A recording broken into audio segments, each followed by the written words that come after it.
Oi, gente, tudo bem? Vamos então um videozinho de recapitulação ou de reforço ou mesmo uma novidade, né, para os que não assistiram às aulas da semana 18, a semana de que teve aulas dia 18, 19 e 21 de agosto. Então, concentrados nesse vídeo, eu estou dando uma retomada dessas 3 aulas que aconteceram na semana 18, ok? Depois eu vou largar um outro vídeo com as aulas da semana 19 e já começamos a semana 20, também vai ter a mesma situação, porque é uma solicitação da direção da nossa escola de que a gente deixe gravado também, além da aula remota, que a gente deixe um vídeo para aqueles alunos que não tiveram oportunidade de, por uma razão ou por outra, não tiveram oportunidade de assistir a aula no dia certo, ok? Bom, então a semana 18 começou aqui, ó, na página 35 do nosso livro, volume 3, começa aqui nessa gravura, que é uma gravura muito simbólica, porque ela mostra pessoas segurando os lacinhos das campanhas mensais, cada uma de uma cor. E aí, o título do texto, que abre essa unidade, diz o seguinte, que além do setembro amarelo, que outros meses têm cor. Esse texto vem abrindo um conteúdo que fala sobre adjetivos em relação ao substantivo. Por quê? Porque cores são sempre adjetivos. Isso é uma coisa importante vocês gravarem. Em qualquer exercício que peça para vocês dar um adjetivo, vocês tentem dar uma cor, né? Se for possível, é claro, tem coisas que não é possível a gente dar cor. Tipo assim, amor. Um adjetivo para amor, vou dizer amor amarelo, amor vermelho, amor verde. Não cabe, né? A não ser que fosse usado como uma figura de linguagem, mas em síntese não, porque o amor não é uma coisa que a gente possa atribuir uma cor, tá bem? Então, vocês já repararam que se fala bastante sobre o outubro rosa, sobre o novembro azul, e nem sempre se fala dos outros meses, mas esse texto vem nos dizer que todos os meses têm campanhas e que todos os meses recebem uma cor em função destas campanhas. Então tem um texto aqui nas páginas 36 e 37, que eu não vou ler com vocês vão ler o texto sozinhos, certo? E esse texto ele nos diz que cada mês tem uma cor e diz o seguinte, ó. Vou ler só os subtítulos, tá? Há meses com até 4 cores diferentes, de acordo com a sua temática. Estes são os mais conhecidos no Brasil. Janeiro branco, que fala sobre saúde mental. Fevereiro roxo, sobre Alzheimer. Fevereiro laranja, sobre alerta para casos de leucemia. Março lilás, que fala sobre câncer do colo do útero. Março azul marinho, que lembra do câncer coloretal, que acomete o intestino grosso e o reto. Falei sobre isso em aula. Né? Se vocês nunca ouviram falar de intestino grosso e reto, procurem saber, procurem se informar, porque é um câncer muito comum, que acontece principalmente com as pessoas que, como alguns de vocês, não se alimentam direito, não querem comer fibras, né? As fibras dos vegetais, empurra para o lado que é vegetal, não toma água, né? E aí, vamos falar de cocô mesmo, tá? O cocôzinho vai ficando muito seco, não sai, não é pastoso o suficiente para ser eliminado naturalmente e acaba que vai criando problemas no intestino e criando problemas para sair lá na portinha dos fundos, sabe? Tem a da frente aqui, que é onde entra, e tem a dos fundos, onde sai. As pessoas que não querem comer, essas crianças que não querem comer verduras, que não querem comer fibras e que não se alimentam da forma certa, né? Que só querem comer salgadinho e tal, não tomam água, acabam que as fezes ficam muito difíceis depois de serem eliminadas. E cria um problema bem grave lá, tá bom? Procurem saber. Voltando. Tô com rinite, gente, meu nariz não para de escorrer. Depois nós temos, parei aqui, temos o Abril Azul, que fala sobre o autismo, o Abril Verde, que se dedica à prevenção de acidentes em ambientes de trabalho, o Maio Roxo, que fala sobre doenças inflamatórias intestinais, o Maio Amarelo, que estimula o debate sobre acidentes no trânsito, Junho Vermelho, que fala sobre doação de sangue, Julho Amarelo, sobre hepatites virais, Agosto Laranja, que o tema é esclerose múltipla, Agosto Dourado fala sobre o aleitamento materno e a importância das mães darem de mamar para os bebês, não ficar só na mamadeira, né? Setembro Amarelo, que combate o suicídio. Setembro Verde, que incentiva a doação de órgãos. Setembro Vermelho, que fala sobre doenças cardíacas, cardiovasculares. Outubro Rosa, que é sobre o câncer de mama, esse é bem conhecido. Novembro Azul, sobre o câncer de próstata. Dezembro Vermelho, sobre o HIV, que é o vírus da AIDS. E Dezembro Laranja, que é a campanha contra o câncer de pele, que é um dos cânceres mais comuns no nosso país, né? Porque as pessoas tomam muito sol, mas não gostam de passar protetor. Só passa protetor para ir na praia. Bem, por que essas campanhas todas são importantes? Porque no mês em que uma dessas campanhas está sendo trabalhada, as pessoas têm mais acesso a informações e têm mais acesso a procedimentos médicos que possam curá-las ou evitar que elas tenham esses problemas. Então, todas essas campanhas são muito importantes, só que algumas delas a gente nem conhecia porque não são tão divulgadas, né? Mas outras são bastante conhecidas. Então, para dar um exemplo assim, de uma bem conhecida, que é o Outubro Rosa, não sei porque eu estou dizendo rosa, Outubro Rosa, que fala sobre câncer de mama, no mês de outubro, muitas mulheres que normalmente não têm acesso a mamógrafos, que são os instrumentos, os equipamentos que fazem mamografias e que detectam pequenos cânceres ainda em estágio inicial, né, que poderiam ser facilmente combatidos, essas mulheres passam a ter acesso a mais equipamentos, a mais exames. Então, isso é muito bom. As campanhas sempre ajudam bastante, tá? Leiam esse texto todo para poder responder às questões de interpretação, tá? Que estão nas páginas seguintes, nas páginas 38 e 39. Ainda na 38, nós temos um quadrinho amarelo, ó, aqueles que eu gosto muito que vocês leiam bastante, que vem falando sobre o que é um adjetivo. E diz o seguinte, que adjetivo é a palavra que atribui ao substantivo uma qualidade ou característica. Bom, primeiro a gente precisa ter claro o que é um substantivo. E a gente já tem isso claro. Substantivo é toda a palavra que dá nome a alguma coisa. Exemplo, isso que tem na minha mão é um livro. Então, a palavra livro é substantivo, porque ela dá nome a esse objeto aqui, tá? Aqui eu tenho um outro objeto, ó. Tem uma caneca. Essa caneca tem um nome. Eu não posso chamar isso aqui de lápis. Eu não posso dizer, gente, tem um chazinho delicioso aqui no meu lápis. E mostrar isso para vocês. Por quê? Porque isso aqui tem nome, certo? E esse nome deste objeto, que se chama caneca, é um substantivo. Só que todo substantivo, ele pode ser caracterizado. E essas características são adjetivos. Por que eu não gosto da palavra qualidade? Nosso livro vai falar de qualidade. Eu não gosto dessa palavra, mas eu sou só eu, desse tamanho, não importa, tá? Então, vocês já ouviram falar muitas vezes em qualidade, sigam considerando qualidade. Eu só quero que quando vocês pensem em qualidade, como adjetivo, vocês pensem como coisas ruins, inclusive. Eu não gosto da palavra qualidade por isso, porque qualidade sempre me faz pensar em coisas boas. Então, por exemplo, flor, planta, né? Planta é um negócio legal, né? Então, eu posso dizer que uma planta é verde, que uma planta é grande, que uma planta é importante. Eu posso dizer que uma planta é ornamental, que serve para enfeitar, ou posso dizer que uma planta é comestível, serve para ser comida. Tudo isso são adjetivos da planta.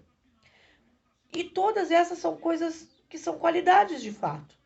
Mas eu também posso dizer que uma planta, como por exemplo comigo ninguém pode, eu posso dizer que uma planta é venenosa. E vocês acham que ser venenoso é uma qualidade? Não. Ser venenoso é um defeito. É uma coisa ruim. Não é qualidade ser venenoso. Então, por isso que eu não gosto que associe adjetivo com qualidade por causa disso. Porque vocês ficam achando que só coisas boas. Se eu pedir numa prova, escreva qualidades para o substantivo planta. Vocês acham que vão poder me dar só coisas boas. E se eu botar lá para vocês marcarem quais são as qualidades que servem para a planta, se eu colocar venenosa, vocês não vão considerar, porque vocês vão pensar, não, mas não é qualidade. Não, então, por isso que eu gosto de pensar como característica. Tudo aquilo que caracteriza alguma coisa é um adjetivo, tá? Então, características ou qualidades, boas ou ruins, É o nome que a gente dava até agora, até o terceiro ano, até o quarto ano. Mas vocês estão no quinto. Então, no quinto ano, você não pode mais falar em qualidade. Vocês têm que falar em adjetivo, tá? Eu tô com uma blusa. Isso é blusa, porque o nome desse objeto que está em mim não é boné, é blusa. Tá? No meu corpo é uma blusa. Veste braços e tronco, é blusa. E ela tem uma qualidade, uma característica, uma particularidade dela, que é ser azul, furadinha, ó, bonita, eu acho. Então não vou mais falar em característica nem qualidade, vou falar em adjetivos. Substantivo blusa, adjetivos bonita, furadinha, azul, quentinha, grande, porque eu sou grande, adjetivos, tá bem? Bom, mas aí vem uma outra coisa. Dependendo da posição onde está o adjetivo, ele pode mudar completamente o sentido da frase. Então, por exemplo, vou dar outro exemplo meu. Eu sou uma professora velha. Por que eu sou uma professora velha? Porque eu sou uma professora que tem 60 anos. Vocês sabem disso, né? E 60 anos já é uma pessoa já idosa. Não tô caindo aos pedaços, não sou uma idosa daquelas assim de ai, pobre vovozinha. Não, não sou, vocês sabem, me conhecem. Mas contando os meus anos, eu sou velha. Nova não sou. Mas por outro lado, para vocês, nesta escola, eu não sou uma velha professora, eu sou uma nova professora. Por quê? Porque eu entrei esse ano, eu sou a nova professora de português do quinto ano do colégio alternativo, mesmo com 60 anos. Então vejam que o substantivo professora, ele pode ficar de um jeito se o adjetivo estiver na frente e pode dizer outra coisa se o adjetivo estiver depois. Entenderam? Então, eu sou uma professora velha, como professora, de maneira geral. Diante de todas as outras professoras que vocês têm, eu acho que eu sou a mais velha. Então, eu sou a professora velha. Mas, considerando o tempo de trabalho nessa escola, eu sou a mais nova professora. Vejam que coisa mais maluca. Por quê? Porque dependendo da posição, mudou o sentido da frase. E aí vocês vão ter outras situações aqui, ó, para analisar. Ó, tem 4 retângulos aqui em que vocês vão analisar essa situação. Vejam, onde diz assim, aquela senhora é uma mulher pobre. Mulher é o substantivo, pobre é o adjetivo. E aquela senhora é uma pobre mulher. Mulher é o substantivo, pobre é o adjetivo. Mas mudou a posição dos dois, mudou inteiramente o sentido da frase. Por quê? Uma mulher pobre significa uma mulher sem dinheiro, uma mulher sem recursos, uma mulher com dificuldades financeiras. Por outro lado, uma pobre mulher não necessariamente seja alguém que não tem dinheiro. Ela pode ser uma mulher riquíssima e ser uma pobre mulher triste. Por quê? Porque ela vive só, porque os filhos não gostam dela, porque ninguém a procura, porque ela está numa casa imensa, maravilhosa, ela tem uma piscina linda, ela tem vários quartos, mas ela fica ali sozinha, triste. Ela é uma pobre mulher. Viram como faz diferença? Outro exemplo. Ele deu uma certa resposta e ele deu uma resposta certa. Eu faço uma prova. Aí, um de vocês fez uma questão lá, e aí ele vem e me pergunta assim, professora, e aí, acertei? Eu, certo, me desse uma certa resposta. Tudo bem, tem uma resposta aqui, eu vou tentar considerar. Tá boa a nota dele? Não tá. Eu disse que ele me deu uma certa resposta, vou tentar levar em consideração o que ele pensou, porque ele respondeu, não deixou em branco. Se deixar em branco, tá perdido, né? Mas ele deu uma certa resposta. Agora, se eu dissesse, ó, tu deste uma resposta certa, pode comemorar, porque eu tô dizendo que tá certinho. Quando eu disse que deu uma certa resposta, eu vou pensar ainda. Mas tá certo, porque eu disse que deu uma resposta certa. Outro exemplo, aquele pai é um grande homem e aquele pai é um homem grande. Aquele pai que está indo ali é um homem grande. Ele é alto, ele é forte, ó, musculoso, é um homem grande. O outro que está do lado dele, acho que tem 1,5 m. não é um homem grande. É um homem pequeno, fraquinho. Mas pode ser que aquele homem grande seja um grande canalha e que o pequenininho seja um grande homem, porque é um grande pai, porque é um cara bacana, um bom pai, bom marido, leal, honesto, justo, estudou, fez uma carreira brilhante, ou não estudou, é um pedreiro, é um carpinteiro, mas é um cara que faz um serviço bacana, que todo mundo procura ele, que todo mundo gosta dele, que todo mundo quer ter ele por perto, porque ele fala coisas legais. Ele é um grande homem e só tem 1,5 m. Mudei o substantivo e o adjetivo de lugar, mudei o sentido da frase. Outra. A outra é parecida com a que eu tinha falado de professora. Encontrei-me com um amigo velho e encontrei-me com um velho amigo. Vocês já viram essa? Encontrei um amigo velho. Significa que encontrei um amigo que tem muita idade. Encontrei um velho amigo, pode não ter quase nada de idade. Quer ver um outro exemplo que vai encaixar bem legal aqui? Vocês encontram um colega que foi colega de vocês lá na escolinha maternal, lá no berçário. Tinha 2 aninhos. Agora vocês são muito adolescentes, né? Estão com o quê? 12 anos? 11 anos? Encontrar alguém que conheceu quando tinha 2 aninhos é um velho amigo, né? Encontrei um velho amigo desde os tempos, o cara é meu amiguinho desde os tempos do berçário. Ou encontrei um amigo velho. Um amigo que eu tenho é um vizinho lá. Cara, ó, ele é idoso, ele é um senhor, ele até já é avô. Mas ele é meu amigo, eu vou lá, eu gosto de conversar com ele me dá assunto, ele me explica coisas, ele me dá, faz brinquedos pra mim. Ele é um velho amigo, é um amigo velho. Mudou o sentido, tá bem? Bom, então, aqui vocês vão fazer exercícios sobre isso. E aqui embaixo diz, ó, de novo, quadrinho amarelo, aqui. Diz o quê? O adjetivo atribui uma qualidade ao substantivo. Está usando o termo qualidade, eu prefiro característica, né? A posição dele antes ou depois do substantivo pode resultar em sentidos diferentes. Por exemplo, um bom aluno é aquele que se dedica aos estudos. Um aluno bom é aquele que é bondoso, é generoso e pode não ter boas notas. Seguindo, página 40, nós vimos durante a semana texto injuntivo. Já ouviram falar disso?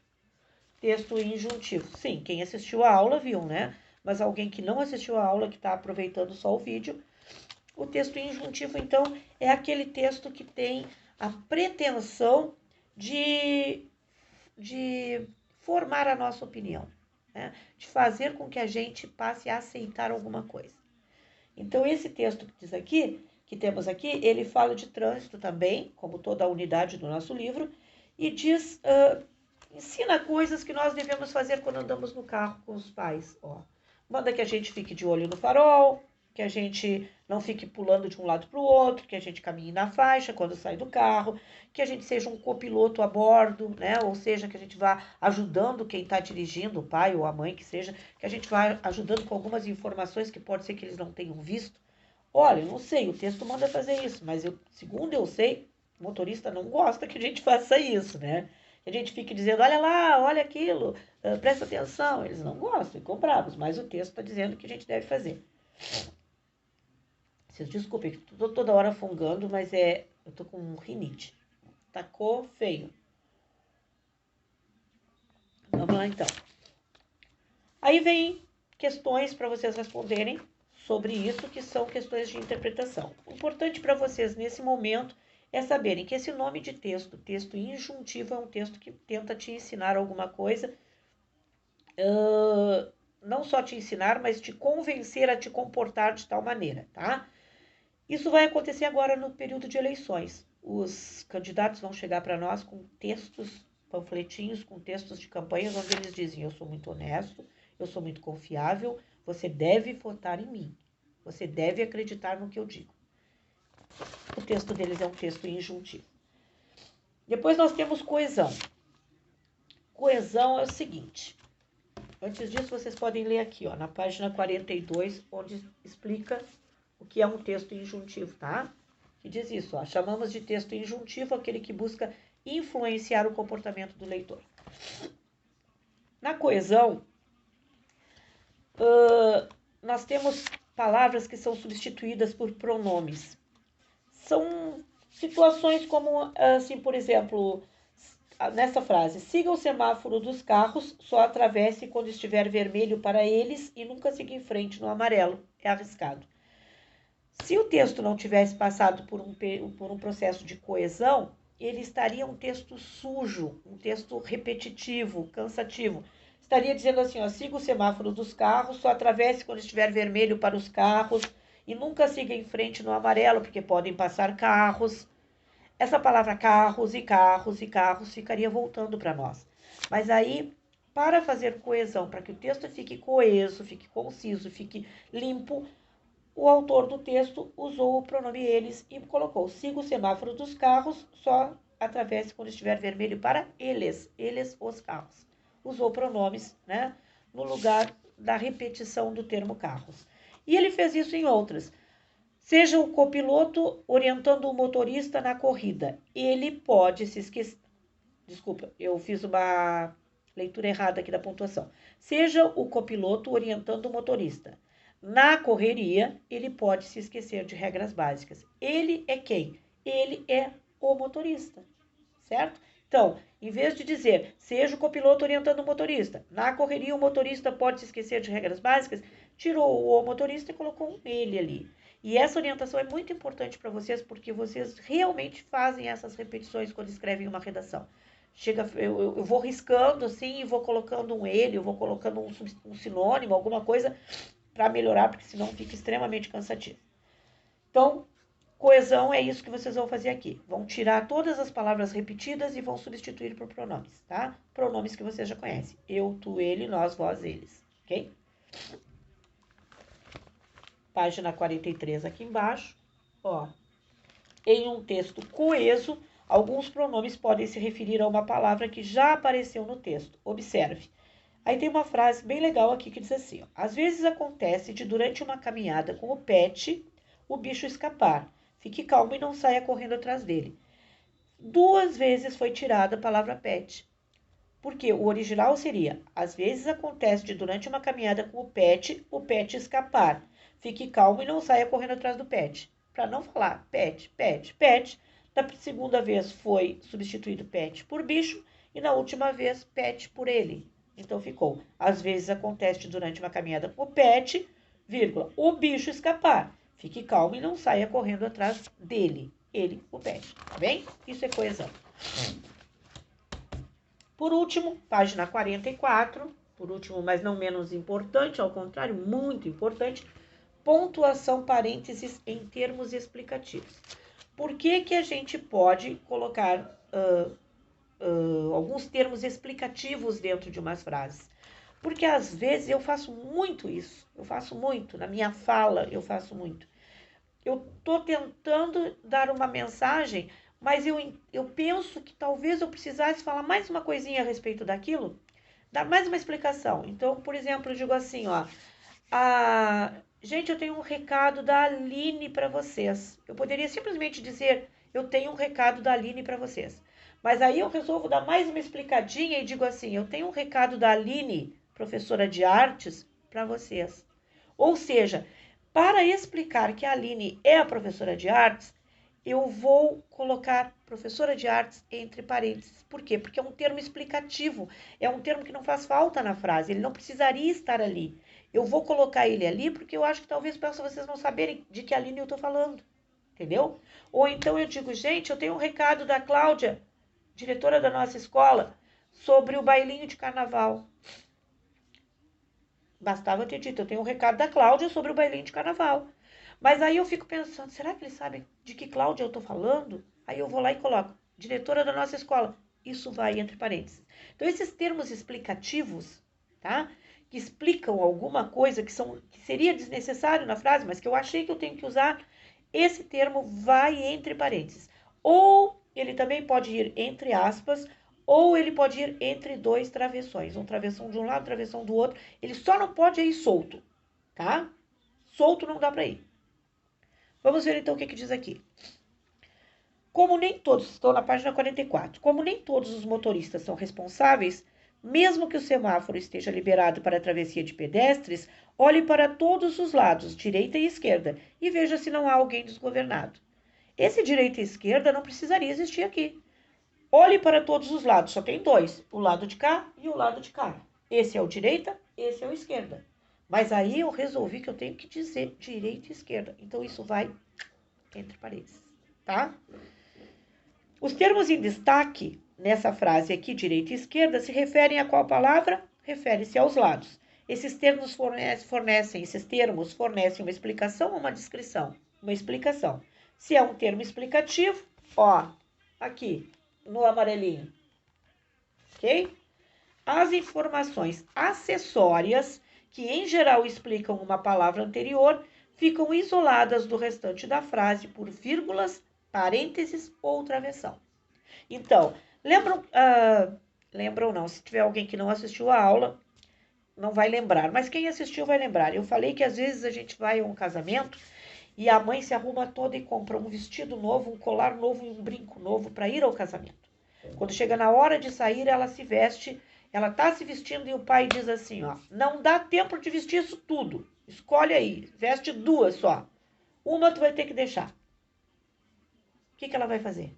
Ela tem um brinco, um colar e um vestido para vestir. E o pai quer que ela só vista duas daquelas coisas, não é para vestir tudo que não vai dar tempo, ela já está muito atrasada. Se ela escolher o vestido e o colar, tudo bem, dá para ir sem brinco. Se ela escolher o vestido e o brinco, dá para ir sem colar. Mas se ela escolher o colar e o brinco, dá para ir sem vestido? Não dá. O padre não vai deixar ela entrar no casamento. Todo mundo vai rir. A mãe vai pelada, só de colar e brinco. Pelo amor de Deus. Então isso significa o quê? Que o vestido é um termo essencial. Tem que ir. Os outros dois são acessórios. Podem ir ou não ir. Assim também são as frases. Tem elementos da frase que são essenciais. Se esses elementos faltarem, a frase fica irreconhecível. Não dá para entender. Outros termos são acessórios. Podem perfeitamente ser retirados, pois são esses termos acessórios, os que podem ser retirados, que vão entre parênteses, entre travessões ou entre aspas. Fácil, né? Facinho. E assim, desta forma, vocês vão fazer os exercícios de tudo isso, todas as explicações que eu dei, da 35 até a 45, e foram as nossas 3 aulas da semana 18. Beijo grande e até a próxima. Quem puder, por favor, assista as aulas, tá bem? Beijo, tchau!